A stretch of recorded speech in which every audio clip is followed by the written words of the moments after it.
the increasing demand for ETFs is it's not going to be linear. It's going to be exponential. Now, it'll take a while to get to the knee of the curve. The last 12 months have seen a strong comeback for Bitcoin and the cryptocurrency sector in general. While 2022 was plagued by controversial headlines and price drops, in 2023, Bitcoin values increased by over 155%. At least part of this success can be attributed to an improvement in the overall economy.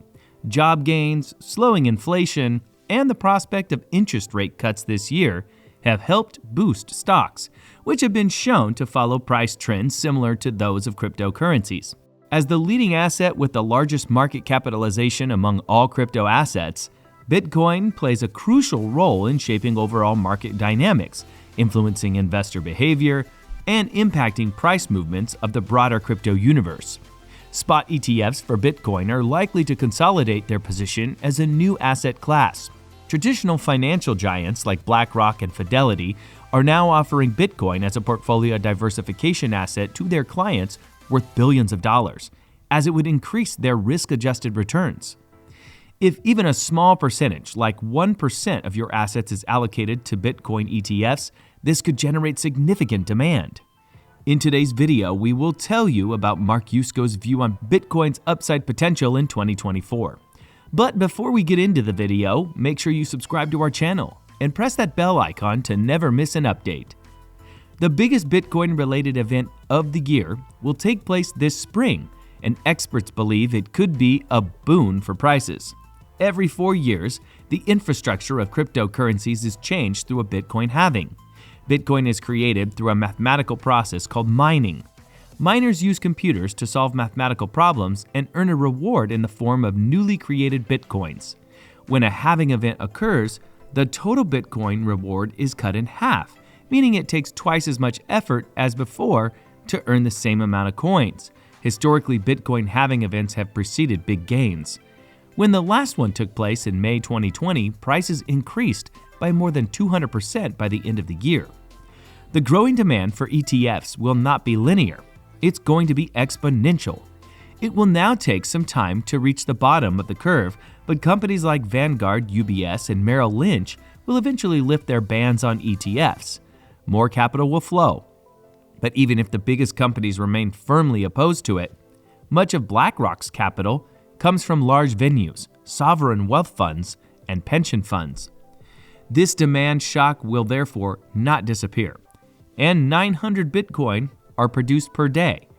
But that claim is disputed because of this huge amount of coins. You got 1 million Satoshi, and then you have estimates between 3.5 million to 5 million coins that were lost or stolen, multiple signatures that were blocked, it doesn't matter.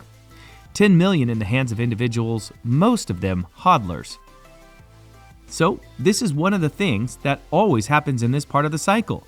We are in the final stages of crypto summer. So in June, we move to bearish cryptocurrencies and get the parabolic part. In these later stages, we see this type of price action where Bitcoin becomes the leader because people are anticipating a halving. And then the others, notably Ethereum, tend to move at the same time, like in proportion. At one point, it was like 10 to 1 or 8 to 1, and they move in unison. And then that spills over into other currencies as well. And some of them then appear on people's radar and then do their little pointed gestures. And we saw it with Doge and Shiba Inu last cycle. Not so much this cycle, but at least people don't talk about it as much. In the case of Bitcoin, we saw wallets accumulating Bitcoins before the Bitcoin ETF was approved. There was a lot of anticipation because some were almost sure it would be an explosive number. When ETF demand hit, people knew it would be difficult to find enough Bitcoin to buy, and that could be what's happening with Ethereum. So if people were doing the same kinds of things, then we would probably have upward pressure. And we saw Ethereum outperform slightly. The result is rather balanced, but it has slightly outperformed in recent weeks. When they started, it was all about activity and volume, getting the most items listed, making lots of trades, and earning commissions. Now they have things like massive custody books and a huge institutional cold storage business. One of the challenges for ETFs is that so much of the Bitcoin is in cold storage, not actively available on the exchange, and they will struggle to find enough to purchase. We own a lot of Bitcoin in our funds, but we don't keep it on a ledger, although we like the ledger, and it's a holding company. It's on Coinbase Institutional Institutions. Investment banking was the business side of people like Goldman Sachs and others and their major brokerage units that made incredible amounts of money doing things like stock lending and margin widening. So there are a lot of related companies that, if you're essentially the financial institution of the digital age, as Coinbase has created itself, have a lot of ways to increase just commissions and fees related to transactions and activities. Police custody will continue to increase. Now, custody itself is not a high margin business, and they compete on price, but they compensate on volume. And that's the scale. There are benefits to growing in these companies, and scale comes from trust and reputation. And it is the dominant brand in the sector. Part of the challenge facing investment industry analysts is that they are only right about 40% of the time, which is a crazy statistic. People take their money out of JP Morgan or Bank of America and send it to BlockFi or Voyager or Celsius or whatever, convert it to stablecoins and pay them interest. In a world without interest, this is a problem. The bigger question is, how long do stablecoins use this collateral rather than another collateral like a stable or risk-free asset? But we had algorithmic stablecoins, which were never stable and which blew up the industry. Therefore, we cannot use an 80-volume asset like Bitcoin as a base layer. But we think there are other things people could think about regarding the use of physical assets. Other currencies, by the way.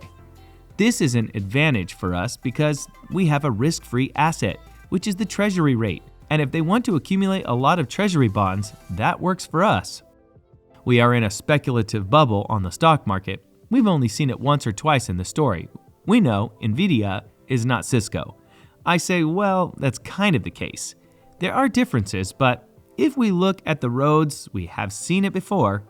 In 2000, we had a company called MicroStrategy, and its price went from $1, literally parabolic, to $300. Everyone was small. The shorts occurred and eventually completed the parabola and fell 99%. We are in a bubble, and that's what the government wants. The government wants a bubble because baby boomers own a lot of stocks and their 401ks, and they don't have enough to retire. This is why we need to inflate these assets. So it shouldn't surprise anyone that we continue to say everything is fine, and we continue to buy houses and stocks and keep the economy going, for lack of a better term. Nvidia hadn't existed as a company for long and made a lot of chips, just like Intel.